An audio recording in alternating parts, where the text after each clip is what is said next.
Here to talk about this weekend's match and a whole lot more is Apple TV analyst, U.S. Women's National Team and Philadelphia Independence legend, and also a current Philly resident. It's Lori Lindsey. Thanks for making some time. I know you're busy prepping to call this matchup tomorrow night.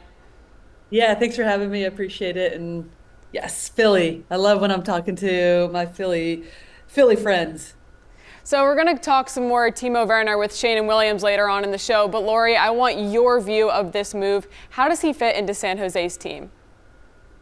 Yeah, it's an excellent move. And I think it's one of the things that Bruce Arena was talking about in the offseason, just the organization's desire to bring in high quality players, spend more money on players, and he fits that perfectly. I also think when you look at some of the attackers that they lost, Joseph Martinez, Arango, Espinoza, they needed to fill those gaps of those players that they lost. And Werner can play central forward, he can play out wide. And so in a player that has proven himself in Europe. So excellent pickup in my opinion. And I think we're just going to continue to see him build into this team and find even more cohesion.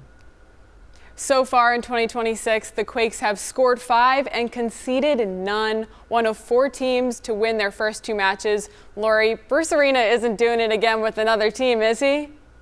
Yeah, he certainly is. I covered a lot of his games when he was with the Revs, because we're very much more regionalized within Major League Soccer with our broadcasts. But it's not surprising what he's done. I mean, one of the things that you always feel with Bruce Arena's teams is just the buy-in from the players, the desire. I think when you look at the amount of players that have come from the Revs now are with the Quakes, that speaks for itself. So not surprising. I think he does a very good job of getting the most out of his players, making players feel comfortable and part of the progress of what's taking place under his leadership.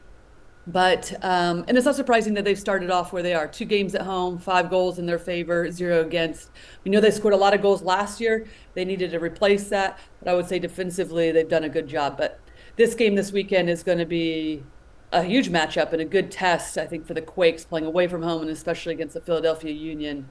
Even though they haven't started off as good as they'd want, they're still going to press. They're still going to have these tendencies that we've come to know about the Philadelphia Union.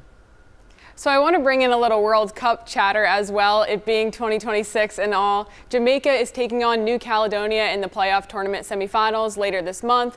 The winner then playing the Democratic Republic of Congo a few days later. The winner of that one is World Cup bound. Lori, what are the chances Union fans will see Andre Blake in a World Cup?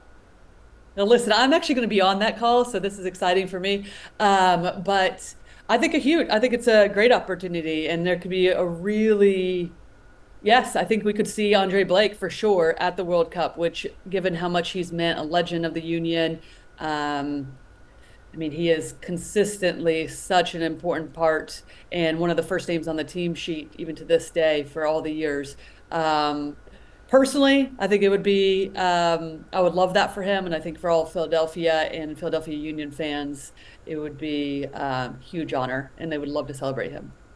Now on the U.S. men's national team front, we got news this week that the final roster announcement will come on May 26th. What are you watching closest ahead of that big reveal?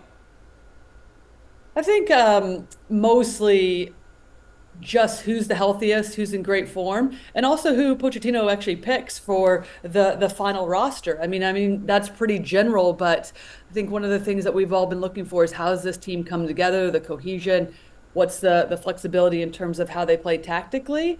So I'm just really looking forward to how everybody, or who he finally picks and what that starting 11 is going to look like.